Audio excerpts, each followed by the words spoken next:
మాతృభూమిపై మమకారంతో వస్తే మాపై విష ప్రచారం అంటూ మండిపడ్డారు హరీష్. వైసీపీ ఆరోపణలపై ఉర్సా క్లస్టర్స్ ప్రమోటర్ హరీష్ కోయ ఆవేదన. విశాఖలో ఏఐ డేటా సెంటర్ ఏర్పాటుకు కట్టుబడి ఉన్నాం. అమెరికాలో 3 దశాబ్దాలుగా అనేక రంగాల్లో సక్సెస్ సాధించిన అనుభవం అది. మా సంస్థకు $100 మిలియన్ పైగా నెట్వర్త్ ఉంది. సొంత రాష్ట్రంపై ప్రేమ, ప్రభుత్వ విధానాలు నచ్చి ముందుకొచ్చాం. మన యువతకు ఉద్యోగాలు కల్పన మా లక్ష్యం. ఎవరిన్ని అడ్డంకులు సృష్టించినా నిర్దేశిత గడువులోగా ప్రాజెక్టు పూర్తి చేస్తాం.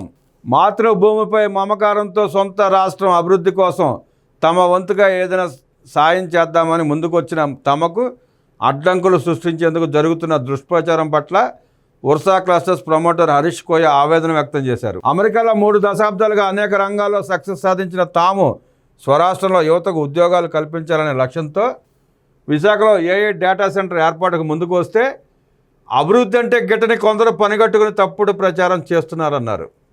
ఆ మేరకు అమెరికా నుండి శుక్రవారం హరీష్ ఒక వీడియో సందేశం విడుదల చేశారు.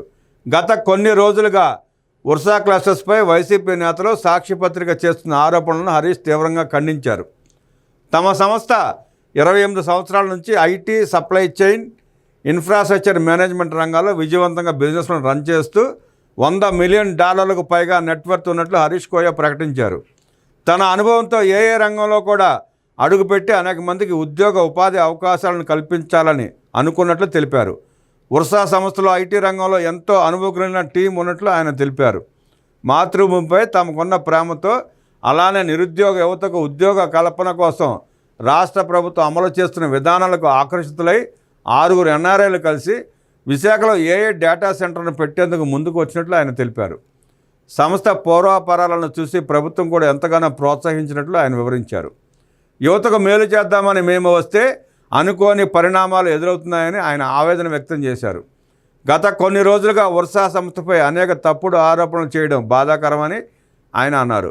దీనిని తీవ్రంగా ఖండిస్తున్నామని తెలిపారు. 2 ఏళ్లలో 100 మెగావాట్ల సామర్థ్యంతో ఏఐ డేటా సెంటర్ ఏర్పాటుకు కట్టుబడి ఉన్నట్లు ఆయన తెలిపారు. ఎవరెన్ని అడ్డంకులు సృష్టించినా ప్రభుత్వం తమకిచ్చిన నిర్దేశిత సమయంలోగా ప్రాజెక్టును పూర్తి చేసి అనుకున్న మేర నిరుద్యోగులకు ఉద్యోగాలు అందిస్తామని వీడియో సందేశం ద్వారా ఆయన స్పష్టం చేశారు. విశాఖపట్నం అభివృద్ధి చెందుతా అంటే ఉత్తరాంధ్రకి పరిశ్రమలు వస్తూ ఉంటే, ఐటీ కంపెనీలు వస్తూ ఉంటే కడుపు మండిపోతుంది జగన్మోహన్ రెడ్డి. ఎందుకే నీకు ఉత్తరాంధ్ర మీద అంత కోపం? జగన్ రెడ్డి ఏం పాపం చేశారు? వాళ్ళ ఆస్తులు మొత్తం దోచుకున్నావు, వాళ్ళ ఋషికొండ గుండు కొట్టావు, స్థలాలు ఆక్రమించుకున్నావు, మైన్స్ ఆక్రమించుకున్నావు, వనరులన్నీ దోచుకున్నావు. ఇంకా నీకెందుకు ఆ ఉత్తరాంధ్ర మీద కడుపుమంట? జగన్ రెడ్డి గారు, నువ్వు అడ్డుపడినంత మాత్రాన, నువ్వు పిచ్చి ప్రలాపనలు పేలినంత మాత్రాన, నీ వక్రాక్షిలో పిచ్చి రాతలు రాపించినంత మాత్రాన ఏ పరిశ్రమ ఆగదు. రాష్ట్రానికి పరిశ్రమలు వస్తాయి. నారా లోకేష్ ఏదైతే ఉద్యోగ హామీ ఇచ్చాడు 20 లక్షలు, ఆ 20 లక్షల మందికి ఉద్యోగాలు కల్పించబడతాయి. నువ్వు ఆపలేవు. నువ్వు జైలుకి వెళ్ళడం తప్ప ఉద్యోగాలు రాకుండా ఆపలేవు, పరిశ్రమలు రాకుండా ఆపలేవు. నువ్వు జైలుకి వెళ్ళబోతా ప్రజలను డైవర్ట్ చేయడానికి, నీ మంది మీద పడుతున్న కేసుల్ని, ఆ కేసుల నుండి ప్రజల్ని డైవర్ట్ చేయడానికి ఈ పిచ్చి ప్రలాపన చేస్తున్నామని చెప్పి ప్రజలు కూడా అర్థమైంది. రాష్ట్ర అభివృద్ధిని ఆపలేవు, అమరావతి అభివృద్ధిని ఆపలేవు, పోలవరం ప్రాజెక్టుని ఆపలేవు, ఉద్యోగ కల్పనను ఆపలేవు, నువ్వు ఏది ఆపలేవు. నువ్వు జైలుకి వెళ్ళటం మాత్రం పక్కా అని ప్రజలు అంటున్నారు.